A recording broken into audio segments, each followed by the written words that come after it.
1600-ലധികം സർവകലാശാലകളും 1,00,000+ കോഴ്സുകളും UG, PG, diploma, MS വരെ ലോകമെമ്പാടുമുള്ള സാധ്യതകൾ. കൗൺസിലിംഗ് മുതൽ വിസ വരെ, ഫോറക്സ്, ലോൺ, ട്രാവൽ, അക്കോമഡേഷൻ എല്ലാം ഒറ്റ ടച്ച്. വിദേശ പഠനം ആഗ്രഹിക്കുന്നവർ ഉടൻ വിളിക്കൂ 9001 56 800800 800 ലക്ഷ്മി മോളില്ലാത്തതുകൊണ്ട് എനിക്ക് ആഹാരം കഴിച്ചാലും ഇറങ്ങില്ല.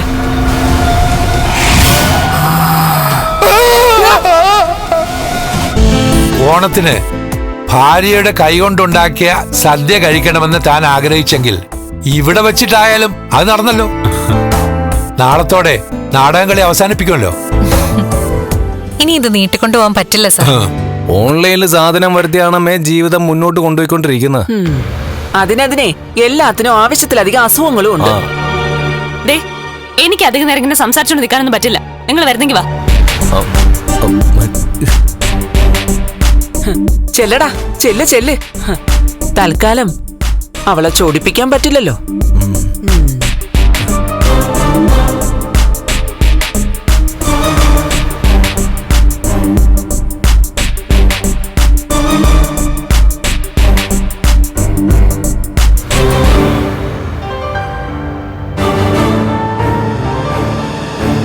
എടാ മോനെ, മന്ത്രവാദമൊക്കെ നടത്തി കഴിഞ്ഞാ അവൾ ഒഴിഞ്ഞു പോകുന്നൊക്കെ പറയുന്നുണ്ട്. ഇനി പോയില്ലെങ്കിലോ? എടാ, വേറൊന്നും കൊണ്ടല്ല.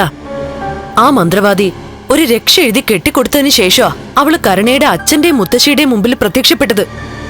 അങ്ങനെ ഒഴിഞ്ഞു പോയില്ലെങ്കിൽ നമ്മുടെ സുഖവും സന്തോഷവും എല്ലാം നഷ്ടപ്പെടും. അവര് മരിച്ചതുകൊണ്ട് ഒരു പ്രയോജനം ഇല്ലാതായി പോവും.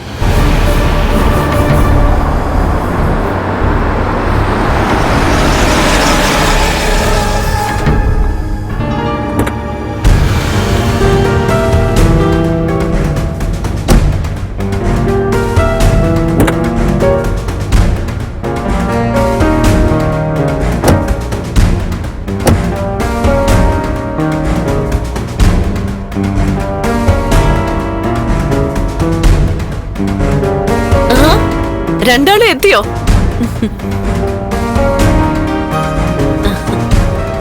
അമ്മയ്ക്ക് പകല് പോലും പേടിയാ. അതുകൊണ്ടാ ഇവളോട് വരാൻ പറഞ്ഞത്. ഇന്ന് നല്ല കിടില മന്ത്രവാദ പ്രതാപനങ്ങളുടെ വീട്ടിൽ നടക്കാൻ പോകുന്നത്. അതോടെ അവളുടെ ചീട്ട് അങ്ങ് കീറും. എടാ, അവളുടെ ചീട്ടാണോ നമ്മുടെ ചീട്ടാണോ കീറുന്നെന്ന് ഞങ്ങളിങ്ങനെ സംസാരിച്ചോണ്ടിരിക്കുകയായിരുന്നു.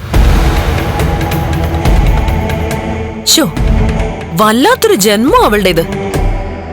ആ പൂജാമുറിയിലിരിക്കുന്ന അയ്യപ്പ വിഗ്രഹം എടുത്ത് മാറ്റിയില്ലല്ലോ. ഞാൻ പറഞ്ഞില്ലേ, എനിക്കിപ്പോ പൂജാമുറിയിൽ കേറാൻ പോലും പേടിയാ. അത് അവിടെ നിന്ന് എടുത്ത് മാറ്റാത്തതാ നല്ലത്. ഞാൻ ഏട്ടത്തി ഇവിടെ ഉള്ളപ്പോ പലതവണ കണ്ടിട്ടുണ്ട്. ഏട്ടത്തി ആ വിഗ്രഹത്തോട് സംസാരിക്കുന്നത്. ഏട്ടത്തി പറയുന്നതൊക്കെ ഭഗവാന് കേൾക്കാന്നാ എനിക്ക് തോന്നുന്നത്.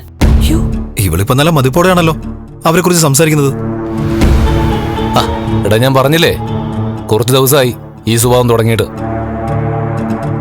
നിനക്ക് എന്താടി മോളെ പറ്റിയത്? നീ എന്താ ഇപ്പൊ ഇങ്ങനെ കഠിന വ്രതമൊക്കെ എടുക്കുന്നേ? എന്റെ ഭർത്താവിന് കുറച്ച് കുഴപ്പങ്ങളൊക്കെ ഉണ്ടെന്ന് ഇടയ്ക്ക് എനിക്കൊരു തോന്നലുണ്ടായി. അതുകൊണ്ട് ഭർത്താവിന്റെ സ്വഭാവം മാറാൻ വേണ്ടി വ്രതം എടുക്കുന്നേ ഉള്ളൂ. ഓ, അപ്പൊ അതിനാണോ നീ വ്രതം എടുക്കുന്നത്? മോളെ, അങ്ങനെയാണെങ്കിൽ അത് നല്ല കാര്യമാ. ഇവള് പണ്ട് അങ്ങനെ പൂജയും വ്രതമൊന്നും എടുക്കാത്ത കൂട്ടത്തിലാ.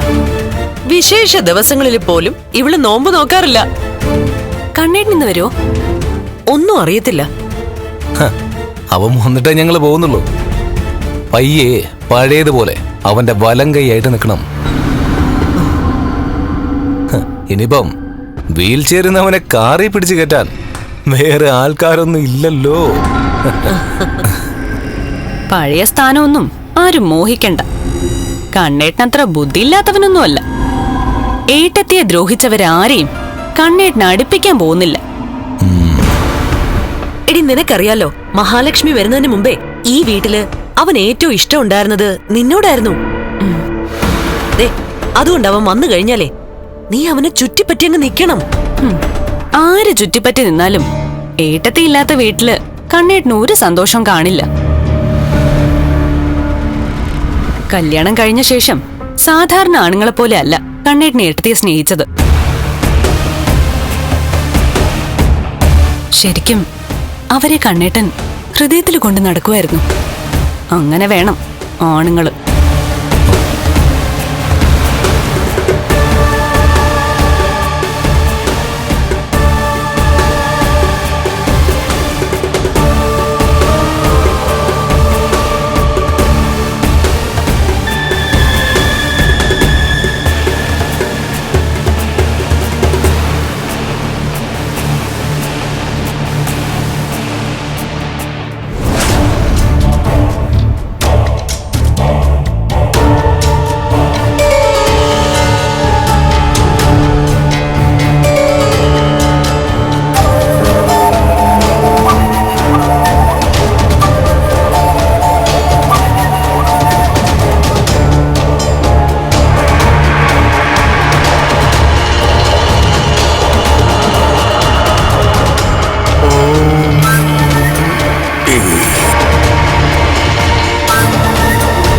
അതെന്താ കുടുംബത്തിലെ കുടുംബിനി മാറി നിൽക്കുന്നത്? അമ്മയ്ക്ക് ഇതിലൊന്നും വിശ്വാസമില്ലെന്നാ പറയുന്നത്. വിശ്വാസമില്ലാത്തവർക്ക് വിശ്വാസം വന്നോളൂ, ഇല്ലെങ്കിലേ ഞാൻ വരുത്തും. അവളുടെ ദേഹത്തെ ആ പ്രേതം ബാധിച്ചിട്ടുണ്ടോ എന്ന് ഞങ്ങൾക്ക് സംശയമുണ്ട്. തോന്നി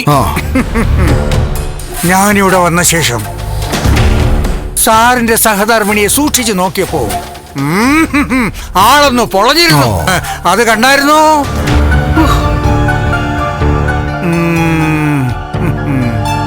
നീ കണ്ടായിരുന്നോടാ? കണ്ടായിരുന്നു. കണ്ടിട്ട് ഞാൻ പറഞ്ഞായിരുന്നല്ലോ, വല്ലാത്തൊരു പുളച്ചിലായിരുന്നു.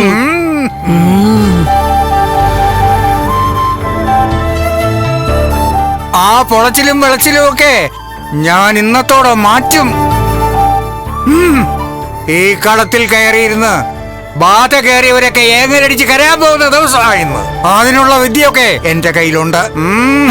അവളുടെ ശരീരത്തിലാണ് ബാധ കയറിയിരിക്കുന്നേ. ഒച്ചത്തിൽ പറയാതെ ആ ആത്മാവ് കേക്കത്തില്ല. കേക്കട്ടെ. മന്ത്രവാദത്തിന് മുമ്പ് ഒഴിഞ്ഞു പോണെങ്കി അങ്ങ് പൊക്കോട്ടെ. അതായിരിക്കും നമുക്ക് നല്ലത്. പക്ഷേ പോകരുതെന്നാണ് എന്റെ ആഗ്രഹം. കുറെ നാളായി നല്ലൊരു ആത്മാവിനെ കളത്തിലിരുത്തി വറുത്തു കോരിയിട്ട്.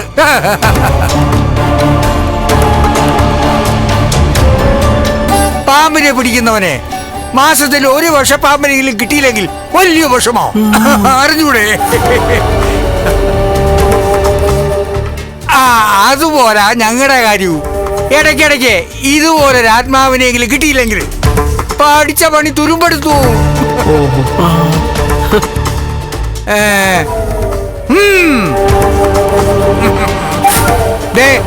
കണ്ടോ, വിളഞ്ഞ സാധനമാ.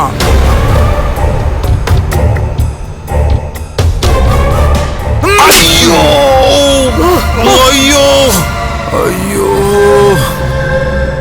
എങ്ങനെ ഉണ്ടടാ? പുറം പൊട്ടിന്നാ തോന്നുന്നേ.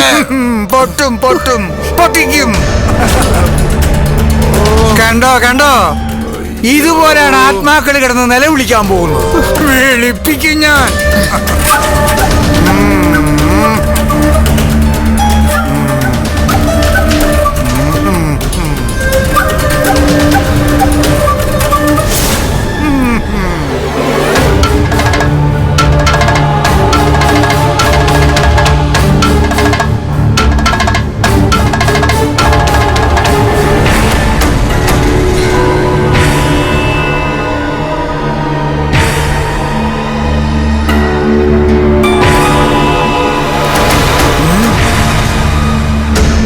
ഞാൻ ഇത്രയും കിടന്ന് ചലിച്ചിട്ട് നമുക്ക് ഒരു കുലുക്കോ ഇല്ലല്ലോ. എന്നെ വിഴുങ്ങുന്ന പോലെ ആണല്ലോ അവിടെ നോക്കാം. പണിപ്പാളല്ലേ കരിങ്കാലി, കരിനീലി, യക്ഷമേ. എന്തായാലും രണ്ടും കൽപ്പിച്ചു തന്നെ.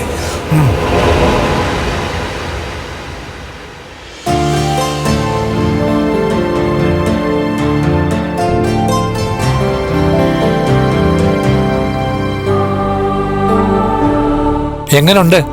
മുട്ടിന് മുകളിലോട്ട് സ്പർശിക്കുന്ന അറിയാൻ പറ്റുന്നില്ല. മുട്ടുവരെ കുഴപ്പമൊന്നുമില്ലല്ലോ? കുഴപ്പമില്ല. അത് മതി. അടുത്ത തവണ വരുമ്പോ കുറച്ചുകൂടി ഇമ്പ്രൂവ്മെന്റ് ഉണ്ടാവും. ഇനിയിപ്പോ ഇതേപ്പറ്റി ഓർത്ത് വിഷമമൊന്നും വേണ്ട.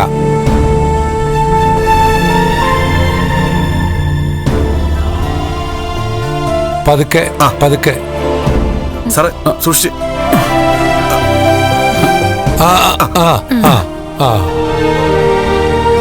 ഓക്കെ അല്ലേ?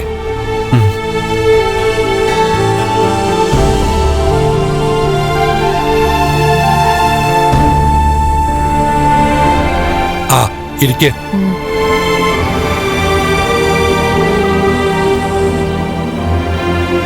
നിങ്ങൾ ഇനി ഭയക്കേണ്ടത് ഞാൻ പറഞ്ഞതുപോലെ നിങ്ങളുടെ ചുറ്റിനുള്ളവരെയാണ്.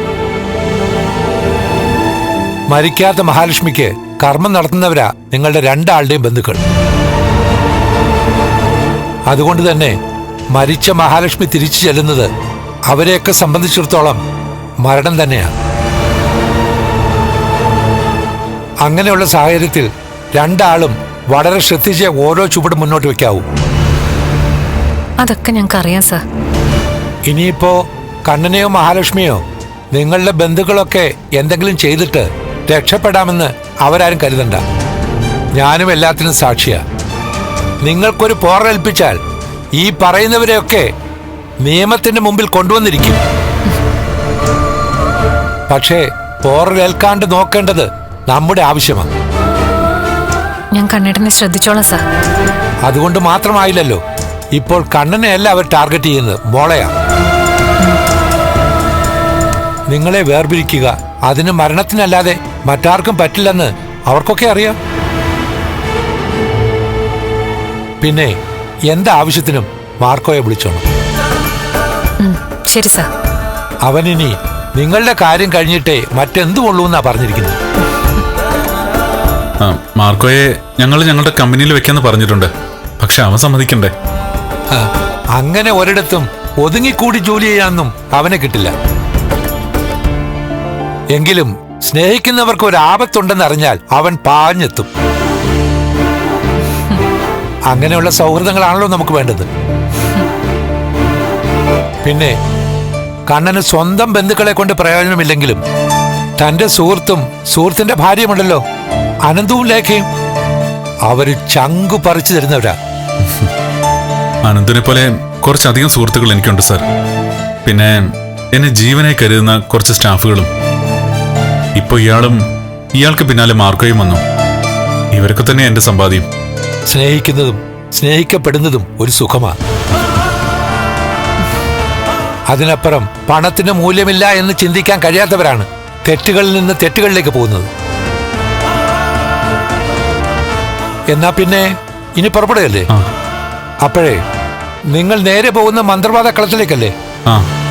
അതെ. ആ കാഴ്ച കാണാൻ എനിക്കും ആഗ്രഹമുണ്ട്. തിരക്കായി പോയി, അല്ലെങ്കിൽ ഞാനും വന്നേനെ. എന്തായാലും അതിന്റെയൊക്കെ വീഡിയോ പകർത്തുന്നുണ്ട് സാർ. അത് സാറിന് അയച്ചുതരാം. ഉറപ്പായിട്ടും വേണം. അത്തരം വീഡിയോകളൊക്കെ ഒരു തെളിവാ. അതെപ്പോഴെങ്കിലും നമ്മുടെ സഹായത്തിന് എത്തിയേക്കും. പിന്നെ ഞാൻ പറഞ്ഞ ഓർമ്മയുണ്ടല്ലോ, വിഷജന്തുക്കൾക്കിടയിലേക്കാ പോകുന്നത്. കഴിക്കുന്ന ഭക്ഷണം പോലും സൂക്ഷിക്കണം. ചിലരുണ്ട് എനിക്ക് കിട്ടിയില്ലെങ്കിൽ നിനക്കും വേണ്ട എന്ന് ചിന്തിക്കുന്നവര്. അത്തരക്കാര് അവർക്ക് ഗുണമില്ലെങ്കിലും നമുക്ക് ദോഷമുണ്ടാക്കാൻ വേണ്ടി എന്തും ചെയ്യും. അതൊക്കെ അറിഞ്ഞു വെച്ചോണ്ട് തന്നെയാ സാറേ അങ്ങോട്ട് പോകുന്നേ. അതുപോലെ തന്നെ ഒരു കാര്യം ഒരിക്കൽ കൂടി ഓർമ്മിപ്പിക്കുകയാണ്. കഴിഞ്ഞ തവണ വലതുകാലിന്റെ വിരലിന് ചലനശേഷി കിട്ടിയപ്പോ അതെല്ലാവരെയും അറിയിച്ചു. ഇനി അത് വേണ്ട. ഒരു പുരോഗതിയും ഇല്ലാന്ന് വേണം കണ്ണൻ നടക്കരുതെന്ന് ആഗ്രഹിക്കുന്നവരോട് പറയാൻ. നടന്നു കഴിഞ്ഞാലും ഈ പറയുന്നവരാരും അറിയരുത്. നമ്മുടെ ഉയർച്ച കണ്ട് സന്തോഷിക്കുന്നവരോട് മാത്രമേ നല്ല കാര്യങ്ങൾ പറയാൻ പാടുള്ളൂ. അതൊക്കെ ഞങ്ങൾ ശ്രദ്ധിച്ചോളാം സാർ. എന്നാ പിന്നെ പുറപ്പെട്ടോളൂ. എനിക്കൊരു പരാതിയുണ്ട്. എന്താ? മരുന്നിന്റെ പൈസ അല്ലാതെ അതിനപ്പുറം ഒന്നും സാർ വാങ്ങുന്നില്ല. മരുന്നിന്റെ പൈസ തന്നെ തന്റെ കാര്യത്തിൽ വാങ്ങിക്കുന്നത് വിഷമിച്ച. പിന്നെ ഇത് ഓടിച്ചു പോണ്ടേ, അതുകൊണ്ട് വാങ്ങിക്കുന്നുവെന്ന് മാത്രം. ഇതിനടുത്ത് കുറച്ച് ഭൂമിയുണ്ട്. അത് വാങ്ങിയിട്ട് ഞങ്ങൾ തന്നെ അതിനകത്ത് കൺസ്ട്രക്ഷൻ നടത്തിക്കോളാം. ചെറിയൊരു ഹോസ്പിറ്റലിന് വേണ്ട മുറിയൊക്കെ അവിടെ റെഡിയാക്കാം സർ. ഇപ്പോ അതിനെക്കുറിച്ചൊന്നും ചിന്തിക്കണ്ട. എനിക്കങ്ങനെ ഒരുപാട് രോഗികളെ കിടത്തി ചികിത്സിപ്പിക്കാൻ താല്പര്യമൊന്നുമില്ല. ഇത് തന്നെ മതി. അല്ലെങ്കിൽ തന്നെ ഒരുപാട് സമ്പാദിച്ചിട്ട് ആർക്ക് കൊടുക്കാനാ? സമ്പാദ്യം കൂടുമ്പോഴാണ് നമ്മുടെ സമ്പത്തിൽ കണ്ണുനട്ട് പലരും ഇരിക്കുന്നത്. അവർക്കൊക്കെ നമ്മളെ നശിപ്പിക്കാൻ പോലും തോന്നും. അത് സ്വന്തം അനുഭവത്തിൽ നിന്ന് തന്നെ കണ്ണൻ അറിയാമല്ലോ. എന്നാ പിന്നെ പോയിട്ട് വാ. ശരി സർ. ശരി. ശരി സാർ.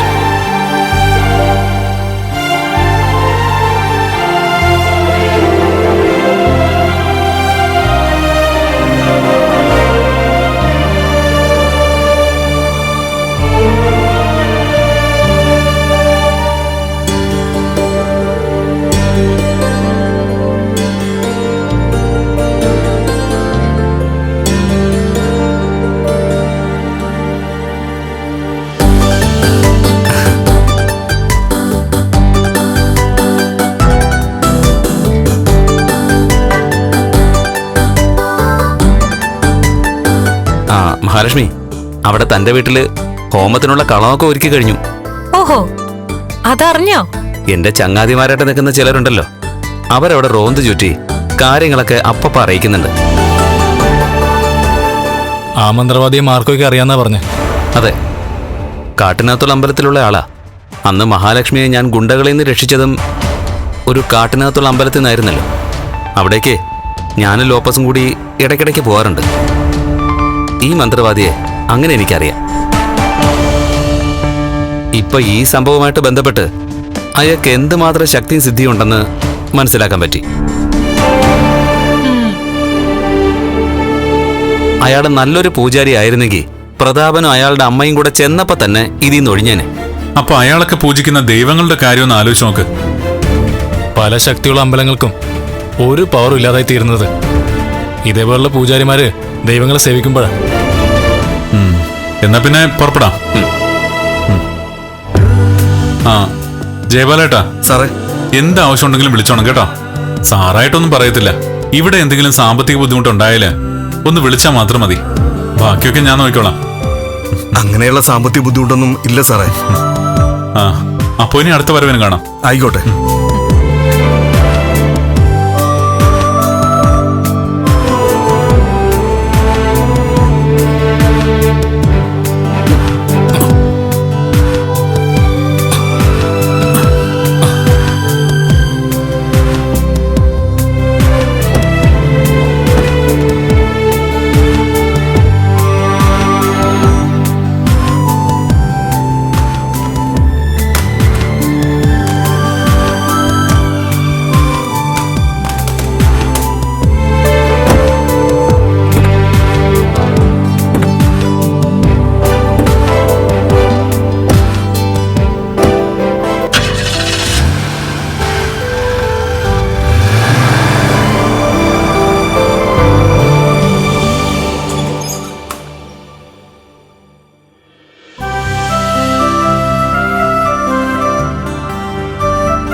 ആഹാ, ആ ഇനിയിപ്പൊ ഇതൊക്കെ നിനക്കുള്ളതാ മോളെ. എല്ലാം ഒക്കെ ഒന്ന് നോക്കി വെച്ചോ.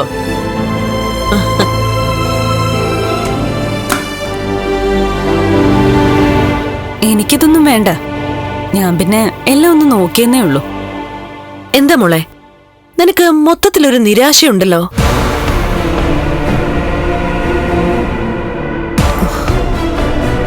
മോളെ, കുറച്ചു ദിവസമായിട്ട് അങ്ങനെ തന്നെയാണെന്ന് മേഘനും പറഞ്ഞു. ദേ മോളെ, അവനെ ഒറ്റയ്ക്ക് താഴെ ഇരിക്കുക. നീ എന്താ അവിടെ പോയിരിക്കാത്തെ?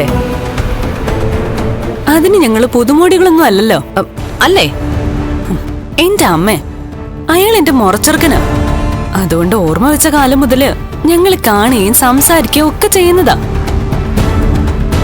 പിന്നെ ഇനി പ്രത്യേകിച്ച് ഒന്നും സംസാരിക്കാനില്ല. ഡീ, നിനക്ക് അവനോട് എന്തെങ്കിലും വെറുപ്പുണ്ടോ? വെറുപ്പുണ്ടെങ്കിൽ അമ്മ മാറ്റി തരുമോ? അതല്ല മോളെ, ഏതോ ഒരു പെണ്ണിന്റെ ഫോട്ടോ അവനുമായിട്ട് ചേർത്ത് വെച്ച് മോളുടെ മൊബൈലിലേക്ക് ആരോ അയച്ചു തന്നതിന് ശേഷമാ നിനക്ക് അവനോട് ചെറിയ വെറുപ്പൊക്കെ ഉണ്ടായത്.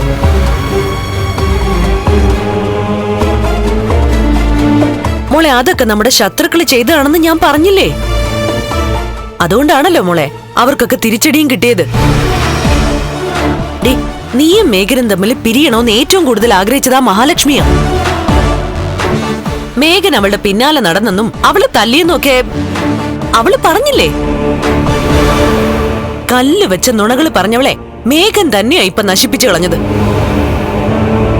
അവൻ തന്നെയാ അവളുടെ ചിത കത്തിച്ചതും. അത്രയ്ക്ക് ദേഷ്യമുണ്ട് അവൻ അവളോട്. അമ്മേ, ഏട്ടത്തി പറഞ്ഞതൊക്കെ 100% തെറ്റാണെന്ന് പറയാനൊന്നും പറ്റില്ല. ഓ, അപ്പൊ നീയും അങ്ങനെയായോ? നീ മേഘനെ സംശയിച്ചു തുടങ്ങിയോ? അമ്മേ, അമ്മയ്ക്ക് എന്നെ ജീവനായതുകൊണ്ട് പലതും എനിക്ക് അമ്മയോട് പറയാനുണ്ട്. പക്ഷെ ഞാനതൊന്നും പറയാത്തത് നാളെ അമ്മ എല്ലാം അറിയും എന്നുള്ള ഉറപ്പുള്ളതുകൊണ്ടാ. മോളെ, നീ എന്താ ഇങ്ങനെയൊക്കെ സംസാരിക്കുന്നേ? ഒന്നുമില്ലമ്മേ, നമ്മൾ കാണുന്നതും കേൾക്കുന്നതും ഒന്നുമല്ല സത്യം. ശരിക്കും പറഞ്ഞ നമ്മളൊക്കെ മണ്ടരായിക്കൊണ്ടിരിക്കുക. എനിക്കൊന്നേ അമ്മയോട് പറയാനുള്ളൂ. ഇവിടെ പലരും പലതും മോഹിക്കുന്നുണ്ട്. ഒരുപാട് സ്വപ്നങ്ങള് നെയ്തു കൂട്ടുന്നുമുണ്ട്. അവർക്കൊപ്പം അമ്മ നിക്കണ്ട. അങ്ങനെ നിന്നാലേ നിരാശാകേണ്ടി വരും. എടി, എനിക്കൊന്നും പിടി കിട്ടുന്നില്ല നിന്റെ ഇപ്പോഴത്തെ സ്വഭാവം എന്താണെന്ന്. ദേ, ഒരുത്തി അങ്ങ് പോയതിന്റെ സന്തോഷത്തിലാ ഇവിടെ എല്ലാവരും. ആ നേരത്ത് നിനക്ക് മാത്രം ഈ ഒരു സന്തോഷം ഇല്ലാത്തത്. ഓ, ഓരോരുത്തരുടെ മനസ്സിൽ എന്താണെന്ന് ആർക്കും അറിയാവുന്നേ.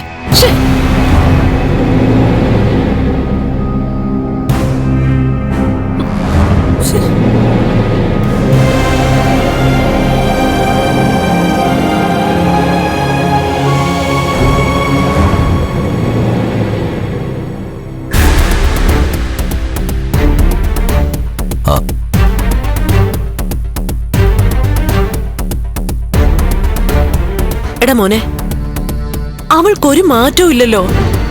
അവൾക്ക് എന്താ പറ്റിയത്? അവളുടെ മനസ്സിനെ ആരൊക്കെ ഇളക്കി വിടുന്നുണ്ട് അപ്പച്ചി. അതിന്റെ കുഴപ്പങ്ങളാ അവളെ കാണിക്കുന്ന. എന്നോടിപ്പം ഭയങ്കര ദേഷ്യ. അതുപോലെ തന്നെ വീട്ടിലെ അമ്മ എന്തെങ്കിലും പറഞ്ഞു കഴിഞ്ഞാ അതിനപ്പുറം പറയും. ആ, ഇതൊക്കെ ഇന്നത്തെ പൂജയോടെ ശരിയാവും മേഘ. ഈ ദുരാത്മാക്കള് ശരീരത്തിൽ കയറിയാലേ ഇങ്ങനെയൊക്കെ സംഭവിക്കുമെന്നാ പറയുന്നേ. ആ, എനിക്കും അങ്ങനെ തന്നെയാ തോന്നുന്നത്. ഉടനെ അങ്ങോട്ടൊന്ന് വിളിക്കണം. അവിടെ ഇപ്പം മന്ത്രവാദമൊക്കെ തുടങ്ങാനുള്ള സമയമായി. മഞ്ജുവിനെ കൊണ്ട് ഞാൻ അങ്ങോട്ട് പോവാന്ന് വിചാരിച്ചപ്പോ അവൾ ഒരു കാരണവശാലും വരുന്നില്ല. വരില്ല, വരാൻ തോന്നില്ല. കണ്ണന്റെ ദാമ്പത്യ ജീവിതമാ നീ തകർത്തത്. അതുകൊണ്ട് നിനക്ക് നല്ലൊരു ദാമ്പത്യ ജീവിതം കിട്ടരുതെന്ന് അവളുടെ ആത്മാവ് ആഗ്രഹിക്കുന്നുണ്ടാവും. എടാ, അതിന്റെ തിരിച്ചടിയായി കാണുന്നതൊക്കെ. മാർക്കോ എന്ന് പറഞ്ഞ ഒരുത്തനുണ്ടല്ലോ, അവൻ ഒളിഞ്ഞും തെളിഞ്ഞും എനിക്കും നമ്മുടെ കുടുംബത്തിനൊക്കെ ശല്യം ചെയ്തുകൊണ്ടിരിക്കുക. ഇന്നത്തെ കർമ്മങ്ങളൊക്കെ കഴിഞ്ഞ ഞാനും അച്ഛനും പ്രതാപനങ്ങളൊക്കെ കൂടെ ഒരു കൂടലങ്ങ് കൂടും. അത് മറ്റൊന്നിനും വേണ്ടിയിട്ടല്ല, അവന്റെ കർമ്മം ചെയ്യാൻ വേണ്ടിയിട്ടാ. എന്റെ അച്ഛനെയും പ്രതാപനങ്ങളിനെ അവൻ തല്ലിയൊതുക്കിയതിന് ശേഷം ഞാനത് മനസ്സിലിട്ടുകൊണ്ട് നടക്കുക. സൂക്ഷിച്ചു വേണം.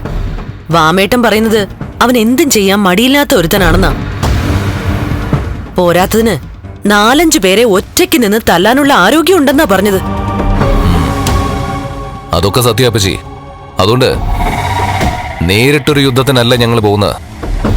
ഇപ്പം മഹാലക്ഷ്മിയെ തട്ടിക്കൊണ്ടുവന്ന് ചിതയിൽ വെച്ചവന്മാര് മിടുക്കന്മാരാ. അവന്മാർക്ക് തന്നെ ആ കൊട്ടേഷൻ കൊടുക്കണം. എന്തായാലും കണ്ണന്റെ സ്വത്തുക്കൾ അപ്പച്ചി ഞാനും ഉൾപ്പെടെ ഉള്ളവര് വർഷങ്ങളായിട്ട് ആഗ്രഹിക്കുക. അത് നമുക്ക് തന്നെ വന്ന് ചേരണോ അപ്പച്ചി? അതൊരു കാരണവശാലും കൈവിട്ടു പോകാൻ പാടില്ല.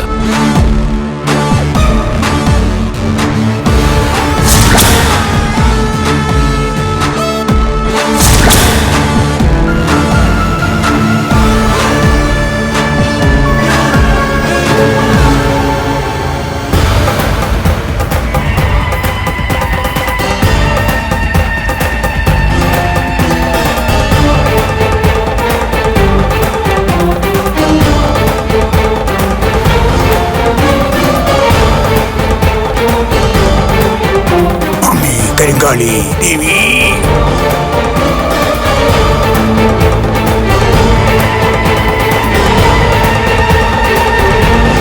ഓം ഭട്ട് ഭട്ട് സ്വാഹ. ഓം കരിങ്കാളി അമ്മേ.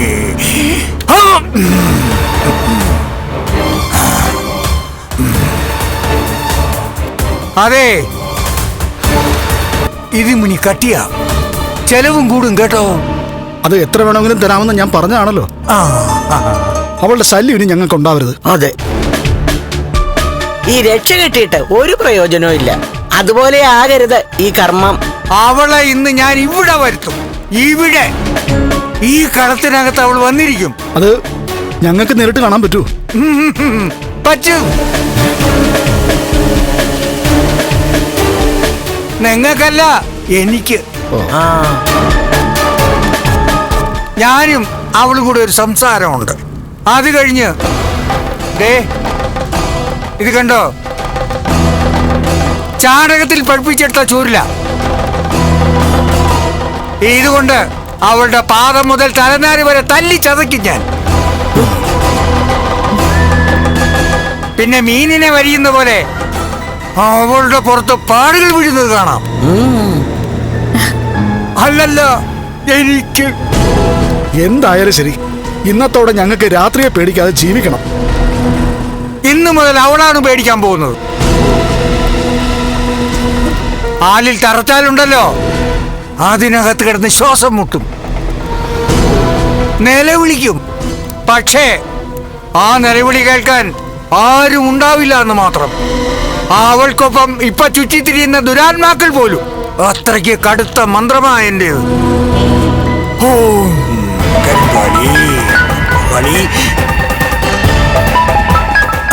സത്യം. ആരാടാ? ആ മേഘരാമ. മന്ത്രവാദി പറയുന്നത് സത്യമായിരിക്കും.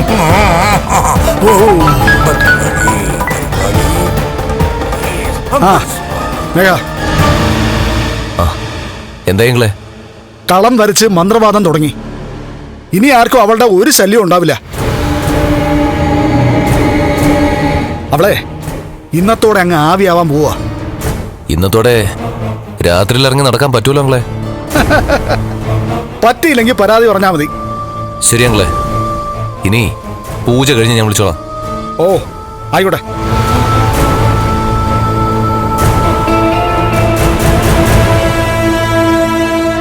അവിടെ മന്ത്രവാദം തുടങ്ങി കഴിഞ്ഞു. എടാ, ആ മന്ത്രവാദിയെ മഹാസിദ്ധനാണെന്ന പ്രതാപനും അയാളുടെ അമ്മയൊക്കെ പറയുന്നേ. ഇതൊക്കെ കഴിഞ്ഞ ശേഷം ആ കാട്ടിനകത്തുള്ള അയാളുടെ അമ്പലത്തിലെ നമുക്കൊന്ന് പോണം. പോവുക മാത്രമല്ല, എല്ലാത്തിലും ഇനി അയാളുടെ ഒരു ഉപദേശം തേടുന്നതില് തെറ്റില്ലെന്ന എന്റെ അഭിപ്രായം. ഇന്നത്തോടെ ഇനി രാത്രിയിൽ നമുക്ക് എല്ലാവർക്കും ഇറങ്ങി നടക്കാം. എന്നൊന്നും പറയാൻ പറ്റില്ല. രാത്രിയിൽ ചിലപ്പോഴേ ഏട്ടത്തിയുടെ ശല്യം കൂടത്തേ ഉള്ളൂ. എന്ന് നിനക്കെങ്ങനെ അറിയാം? എന്റെ മനസ്സങ്ങനെയാ പറയുന്നത്. എങ്കിലേ നിന്റെ ആ വൃത്തികെട്ട മനസ്സിനോട് പറ ഒന്ന് അടങ്ങിയിരിക്കാൻ. എല്ലാവരും പോസിറ്റീവായിട്ട് ചിന്തിക്കുമ്പോ ഇവള് മാത്രമാ ഒന്നും നടക്കത്തില്ല, ശരിയാവത്തില്ല എന്ന് പറയുന്നത്. എനിക്ക് തോന്നിയ കാര്യമാണ് ഞാൻ പറഞ്ഞത്. ഇത് പറയാനാണോ നീ ഇങ്ങോട്ട് വന്നത്? മേഘം കുറെ നേരമായിട്ട് ഇവിടെ ഇരിക്കുക. നിനക്കിപ്പം ഇവനോട് മിണ്ടാനോ പറയാനോ പോലും താല്പര്യമില്ലല്ലോ. കണ്ണന്റെ കല്യാണം കഴിയുന്നതിന് മുമ്പ് നിനക്കറിയാലോ, ഇവൻ ഇവിടെ തന്നെ ആയിരുന്നല്ലോ താമസം. ആ നേരത്ത് നീ ഇവന്റെ വട്ടം ചുറ്റി നടക്കുമായിരുന്നല്ലോ. അതൊന്നും പറഞ്ഞിട്ട് കാര്യമില്ല പച്ചി. കല്യാണം കഴിഞ്ഞ മിക്ക പെൺകുട്ടികൾ ഇങ്ങനെ തന്നെ. കല്യാണത്തിന് മുമ്പുള്ള മതിപ്പൊക്കെ നഷ്ടപ്പെടും എന്ന് കരുതി അങ്ങനെ ഒരു അകലം ഉണ്ടാവാനും മാത്രം സമയമൊന്നും ആയിട്ടില്ലല്ലോ. നിങ്ങളുടെ കല്യാണം അങ്ങോട്ട് കഴിഞ്ഞതല്ലേ ഉള്ളൂ. അതിനു മുമ്പ് ഇങ്ങനെയാവോ? ആ എടാ മേഘ, ഇതെല്ലാം കഴിഞ്ഞ ശേഷമേ നീ ഇവിളെയും കൂട്ടി എങ്ങോട്ടെങ്കിലും ഒരു ട്രിപ്പ് പോണം കേട്ടോ. ഞാൻ എങ്ങോട്ടും ഇല്ല. അതെന്താ നീ എങ്ങോട്ടും ഇല്ലാത്ത? ദേ നീ പറയുന്ന അങ്ങോട്ട് കേട്ടാ മതിയേ. അങ്ങനെ ട്രിപ്പൊക്കെ പോകുമ്പോഴേ അതിൽ സന്തോഷം കണ്ടെത്താൻ പറ്റുമെങ്കിൽ മാത്രമേ പോകാൻ പാടുള്ളൂ. അല്ലെങ്കിൽ അത് ഒഴിവാക്കുന്നതാ നല്ലത്. എടി നീ എങ്ങോട്ട് പോവാ? എനിക്കിത്തിരി വെള്ളം കുടിക്കണം.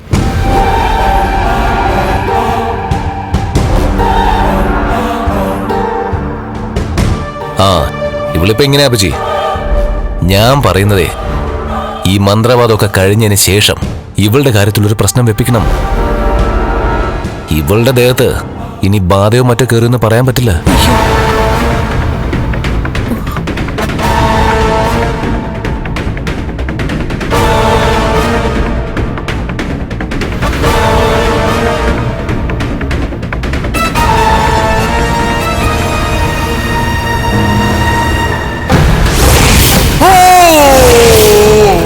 ജ്വാലജ്വാലസ്വലിനി ദുഷ്ടനിവാരിണി ഭട്ട് ഭട്ട് സ്വാഹ. മമേ മഹാമായേ ഭദ്രകാളി നമസ്തുതേ. ഓം ഭട്ട് സ്വാഹ.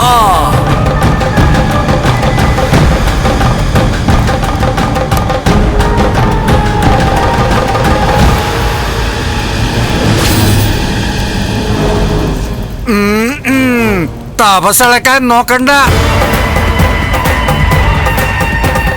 വശ്യമായിട്ട് ചിരിക്കണ്ട.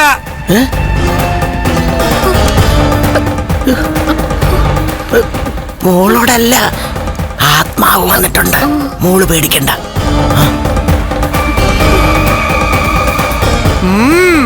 ഒന്ന് രണ്ടെണ്ണം പരിസരത്തുണ്ട് കേട്ടോ. വശ്യതയോടെ ചിരിച്ചു മയക്കി എന്റെ ശ്രദ്ധ തെറ്റിക്കാൻ വന്നതാ. വിടില്ല ഞാൻ. പേടിക്കണ്ട, ദേഹത്തൊന്നും കേർത്തില്ല. ഞാനിവിടെ ഉണ്ടല്ലോ, നിങ്ങളാരും പേടിക്കണ്ട.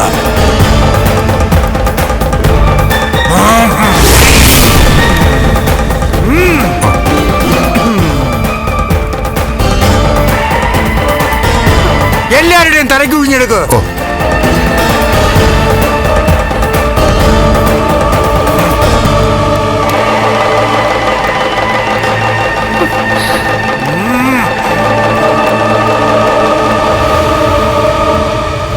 സ്വാമി പൊട്ടിക്ക്. ഓം കാളി മഹാകാളി ഭദ്രകാളി.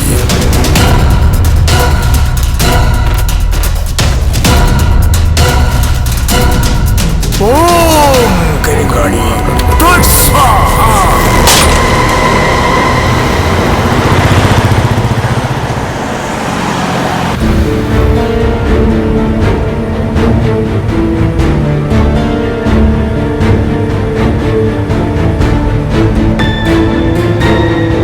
ഇപ്പോ ഹോമം മൂർധന്യാവസ്ഥയിൽ എത്തിക്കാണും ഇല്ലേ മഹാലക്ഷ്മി?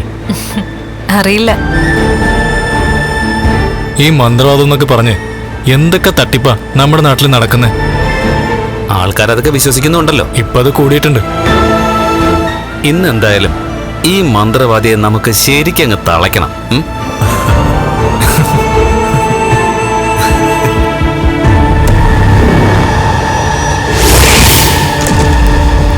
ഓം ആം ഹ്രീം പുരസ്പുര പ്രസ്പുര പ്രസ്പുര പ്രസ്പുര പ്രസ്പുര ഘോര ഘോര തരതരൂരൂപ ഘോര ഘോര തരതരൂരൂപ ഛട ഛട പ്രജട പ്രജട ഖ ഖ ഖ വമ വമ ബന്ധ ബന്ധ ബന്ധായ ഓം നാരായ ഓം സ്വാഹ. ഓം എല്ലാരെയും കളത്തിലെടുത്തിരുത്ത്. ഓം ഭഗവതി ഓം ഭഗവതി ഓം ഭഗവായ ദേവി ഓം ഭഗവാ.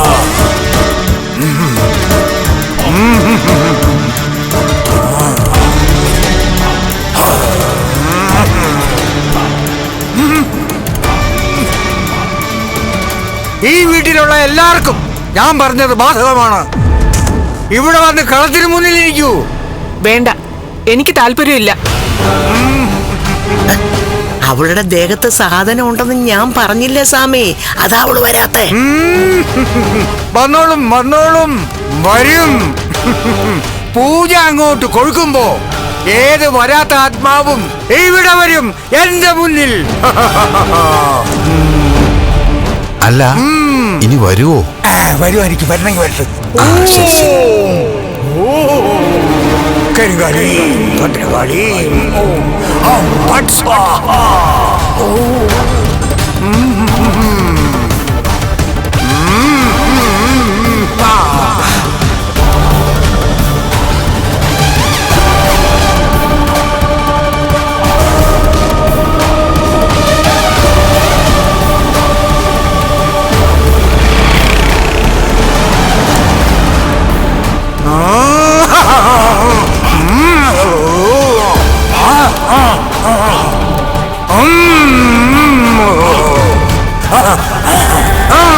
അയ്യോ സ്വാമി.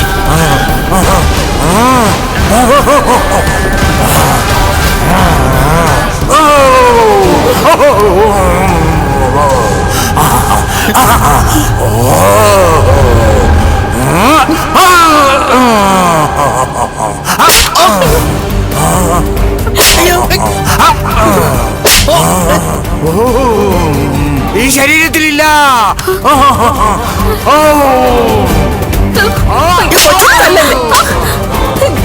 പ്രതാപ എന്റെ ദേഹത്തിലില്ല.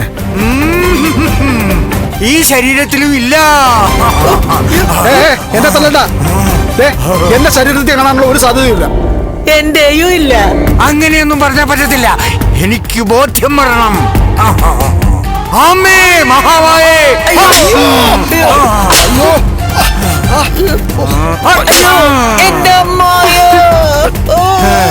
ഇല്ല, ഈ ശരീരത്തിലൊന്നും ഇല്ല.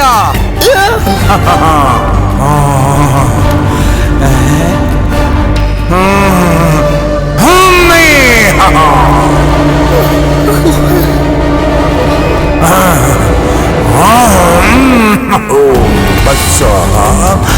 കരിങ്കാളി, അനുവാളി.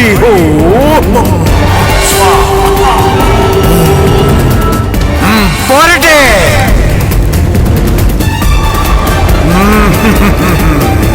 വാ ഇങ്ങോട്ട്,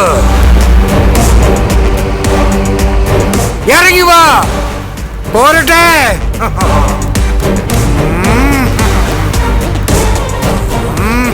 അവള് വരുന്നില്ലല്ലോ സ്വാമി. അവളല്ല, ദേ കണ്ടോ? ആ വരുന്നത് കണ്ടോ? അവളുടെ ശരീരത്തിൽ നിന്ന് ഇറങ്ങി വരുന്നത് കണ്ടോ? കണ്ടോ അമ്മേ? എവിടെ? ശിങ്കാരം ഒന്നും വേണ്ട, തൊഴിയേ വേണ്ട. വന്നൊന്നിരുന്നാ മതി. ഇരിക്കങ്ങോട്ട്, ഇവിടെ വന്നിരിക്കാൻ. ആ ബാക്കി എല്ലാരും എഴുന്നേറ്റുള്ളൂ.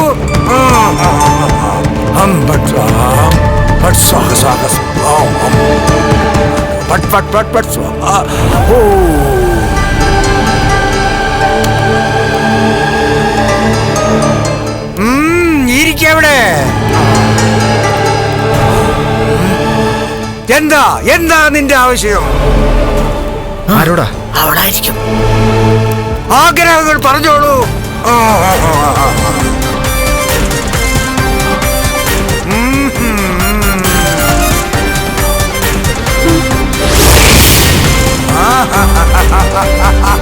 പ്രതികാരം ചെയ്യണം. ചോര കുടിക്കണം അല്ലേ? ചോര കുടിക്കാൻ കരിങ്കാളിയുണ്ട്.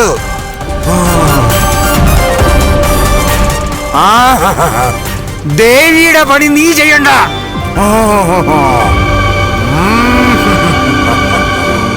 ന്യായമായ കാര്യങ്ങൾ പറഞ്ഞാൽ ആ കർമ്മം ചെയ്ത് ഒഴിപ്പിച്ചു വിടാം. എന്താ പോരെ?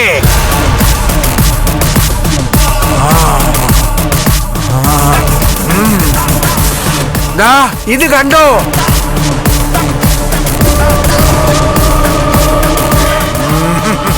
ഇതിൽ കേറും നീ.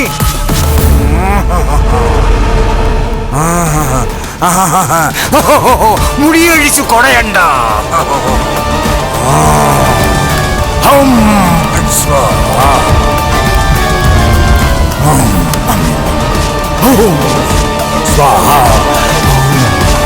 ഗണീം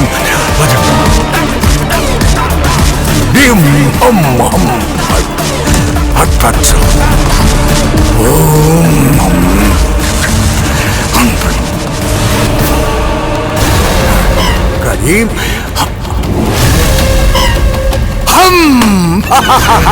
ബന്ധിച്ചേ ബന്ധിച്ചേ ബന്ധിച്ചു ബന്ധിച്ചു. ചങ്ങലക്കിടെ ചങ്ങലക്കിടെ.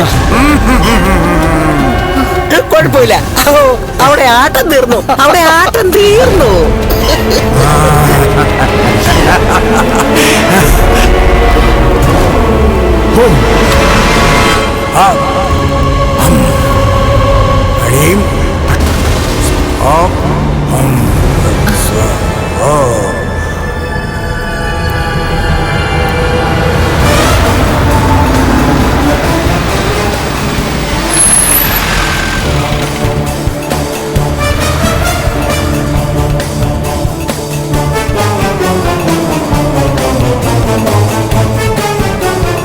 താൻ ചെന്നോ, പിന്നാലെ ഞങ്ങൾ വന്നോളാം. ജീവിതത്തിൽ ആദ്യമായിട്ടായിരിക്കും ആ മന്ത്രവാദിയുടെ മുന്നിലേക്ക് ഒരാത്മാവ് നടന്നു ചെല്ലുന്നത്. ചെല്. ഇന്നത്തോടെ താൻ പറഞ്ഞതുപോലെ ഇതിനൊരു അവസാനമുണ്ട്. ഇതിന് മാത്രമല്ല, പലതിനും.